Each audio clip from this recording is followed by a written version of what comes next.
Halo guys, kembali lagi dengan saya Andres di ACCX TV. Nah, seperti yang kita ketahui saat ini ya, brand olahraga yang paling terkenal itu ada 3. Yang nomor 1 tentunya Nike ya, dan yang kedua itu adalah Adidas. Nah, yang ketiga ini yang akan saya bahas di video kali ini yaitu Under Armour. Dan yang Nike dan Adidas itu sudah pernah saya bahas, jadi nanti yang belum nonton saya akan cantumkan linknya di deskripsi box di bawah ini. Oke, tanpa berbasa-basi lagi, let's go. Kita akan membahas tentang Under Armour. Under Armour didirikan pada tahun 1996 oleh Kevin Plank. Nah, siapakah Kevin Plank ini?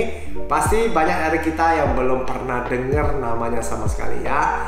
Nah, kita akan membahasnya, atau saya akan mengulik-ngulik dulu masa lalunya sedikit saja ya guys ya. Nah, Kevin Plank itu lahir di Amerika pada tahun 1972. Ternyata masih muda ya guys ya. Seperti yang kita ketahui, Under Armour itu didirikan pada tahun 1996. Berarti pada saat dia masih berumur 24 tahun itu sudah mendirikan Under Armour ya. Luar biasa guys. Masih umur 24 loh guys. Kita umur 24 lagi ngapain guys? Main Mobile Legend? Atau minta-minta duit sama orang tua kita? Kevin Plank terlahir di keluarga yang lumayan mampu. Ibunya adalah seorang mantan wali kota dan bapaknya itu adalah developer tanah. Jadi lumayan settle juga ya, namun belum tergolong yang sultan-sultan ya. Nah, dia adalah anak bungsu dari 5 bersaudara. Di masa kecilnya itu Kevin Plank sering kali mendapat bulian dari saudara-saudaranya ya, yaitu abang-abangnya, sehingga hal itu men-trigger dia untuk bergabung dengan klub American Football supaya lebih kekar dan lebih strong ya, biar gak dibully abang-abangnya. Nah, oke, kita skip saja sampai dia masuk kuliah. Walaupun sebenarnya ada beberapa insiden di masa sekolahnya itu, seperti dia pernah dikeluarkan dari sekolah ya karena insiden perkelahian, namun kita akan skip saja. Kalau dibahas semuanya ini bisa menjadi biografi sampai berjam-jam ya. Oke, jadi kita singkat saja. Nah, kita skip sampai dia masuk kuliah ya. Di universitasnya atau di masa kuliahnya itu, Kevin Plank menjadi kapten tim dari American Football di universitas itu. Dan menurut pengakuannya ya, ada kejadian lucu pada saat dia universitas ataupun kejadian unik. Jadi walaupun dia adalah seorang kapten tim American Football ya, namun dia juga seringkali kelihatan berjualan, apalagi waktu ada event-event ya, event seperti Hari Valentine.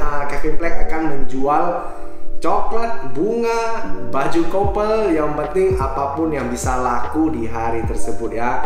Ataupun pada saat konser dia akan mencoba untuk menjual merchandise di yang bersangkutan dengan bintang yang akan ditampil di konser itu. Memang dari dulu, dari muda udah cuan ya otaknya ini ya. Nah, sekarang kita akan bahas kenapa dia terpikir untuk menciptakan Under Armour ini ya. Nah, dia kan seorang atlet American Football ya, yang pastinya dia akan sering berkeringat ya, bukan sering saja, pastinya akan berkeringat pada saat ada pertandingan atau latihan ya. Nah, dia sangat merasa risih dengan baju yang dipakainya karena dia adalah tipikal orang yang gampang mengeluarkan keringat ya. Itu akan sangat risih sekali, apalagi dulunya kan cuma ada bahan katun ya, tidak ada bahan microfiber yang dry fit ya gitu ya. Pastinya bahan katun itu akan sangat-sangat berat ketika kita sudah berkeringat secara berlebihan ya. Bagi Anda yang sering berolahraga udah pasti tahu ya bagaimana rasanya, rasa gak enaknya itu ketika kita berolahraga memakai bahan katun ya. Nah, dari kerisian tersebutlah si Kevin tertrigger untuk menciptakan suatu bahan pakaian yang bisa tetap kering dan ringan pada saat kita berkeringat. Sehabis tamat dari kuliahnya tersebut, Kevin pun langsung fokus untuk mencari material yang sesuai dengan deskripsinya tersebut ya, yang ketika berolahraga atau ketika kita berkeringat baju itu tetap akan kering ataupun setidaknya tidak risih di badan ya, dan tetap ringan. Setidaknya itu ya guys ya. Kevin pun tidak main-main dalam hal tersebut ya. Dia menggunakan seluruh tabungannya plus kartu kredit digeseknya sampai habis, dan juga meminjam dari pemerintah untuk program UMKM dia ya. Nah pokoknya si Kevin itu all out guys, gaspol. Nah dia pun mulai mencari bahan-bahan tersebut. Setelah begitu banyak bahan kain yang dia coba, tidak ada satupun bahan kain yang sesuai dengan yang dia mau ya. Namun tiba-tiba saja dia tersadar bahwasanya celana short yang dia pakai selama ini untuk bertanding itu sangat nyaman dipakai, tidak basah dan tidak berat selama pertandingan. Kevin pun heran kenapa selama ini tidak ada yang memakai bahan tersebut untuk dijadikan baju. Nah dari situlah Kevin mulai memfokuskan pada bahan sintetis ya, microfiber itu, dan diproduksilah puluhan baju dan berbagai model untuk dijadikan prototipe produknya. Kevin pun mulai membagikan ke teman-temannya yang masih aktif di American football supaya dia mendapatkan feedback mana yang paling bagus untuk dipakai saat berolahraga ya. Dan akhirnya terpilihlah prototipe nomor 37. Itu menjadi favorit dari teman-temannya. Saat itu juga gak pakai lama, Kevin langsung merencanakan produksi dan mencari nama untuk produknya. Awalnya yang ada di pikiran Kevin adalah namanya Hart ya, namanya Hart. Namun Hart sudah diambil oleh perusahaan lain, dan nama yang kedua terbesit di otaknya itu adalah Body Armor.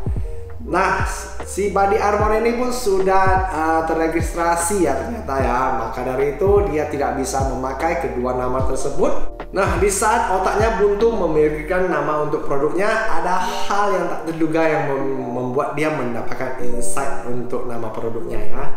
Besoknya di saat ada pertemuan keluarga, si abang dari Kevin ini basa-basi ke dia dengan menanyakan, "Woi bro, gimana bisnis lu? Apa itu namanya? Under Armour ya bro?" Nah di saat itu, di seketika itu juga Kevin langsung, wah ini nama yang bagus untuk produk saya ya, Under Armour. Nah langsung saja Kevin pergi mendaftar, dan ternyata nama tersebut masih available ya, masih bisa dipakai. Jadi dia langsung meregistrasi, mempatenkan Under Armour di bawah namanya. Start produksinya dalam skala kecil dulu ya, karena batch pertama ini bertujuan untuk dibagikan ke teman-temannya yang masih main di liga profesional untuk percobaan dan untuk perkenalan ya. Nah produk pertamanya itu dinamakan headgear. Nah tak lama setelah itu Under Armour dengan produk headgear-nya ini mulai menjadi pembicaraan di kalangan klub-klub American football. Georgia Tech yang lumayan terkenal dengan American footballnya pun langsung menelepon si Kevin dan menanyakan apakah Under Armour ada mengeluarkan produk dengan lengan panjang. Tanpa lama-lama si Kevin langsung bilang iya, padahal produk tersebut belum ada ya, karena seperti kita ketahui headgear itu adalah lengan pendek dan cuma ada satu produk yang telah Kevin keluarkan. Jadi begitu ada orderan lengan panjang, dia langsung bilang yes, nanti baru dipikirkan ya. Oke, jadi si Kevin pun akhirnya mendapatkan orderan 350 piece dari Georgia Tech ya. Nah, masalah lain yang dihadapi Kevin ini lebih parah ya, karena modalnya sudah tidak mencukupi untuk memproduksi baju segitu banyaknya. Dengan berat hati, Kevin pun harus rela menggadai mobilnya untuk mencukupi kebutuhan tersebut ya, dan juga meminjam basement dari rumah neneknya untuk dijadikan kantor dan juga gudang. Nah singkat cerita, dari penjualan di tahun pertamanya dari berbagai klub, Kevin mendapatkan sekitar 500 piece orderan dan cuan sekitar 17.000 US dollar. Itu kalau dirupiahkan sekitar 250 juta rupiah ya. Itu sudah sangat besar ya, angka yang besar untuk tahun 1996. Oke, Jadi lanjut lagi di tahun-tahun berikutnya sampai pada tahun 1999, Under Armour mengalami perubahan drastis sejak produknya muncul di film berjudul Any Given Sunday yang dibintangi oleh Jamie Foxx. Yang tentunya film ini membahas juga tentang ataupun film genre American football ya. Nah, Kevin Plymouth tidak lagi meminjam basement di rumah neneknya pada tahun tersebut, dan di tahun itu juga Kevin menggelontorkan dana yang cukup besar yaitu 25.000 US dollar untuk membuat iklan di majalah ESPN, dan hasilnya sangatlah memuaskan. Under Armour mencetak laba bersih sekitar 750 US dollar di tahun tersebut, atau kalau kita rupiahkan sekitar 10 miliar rupiah.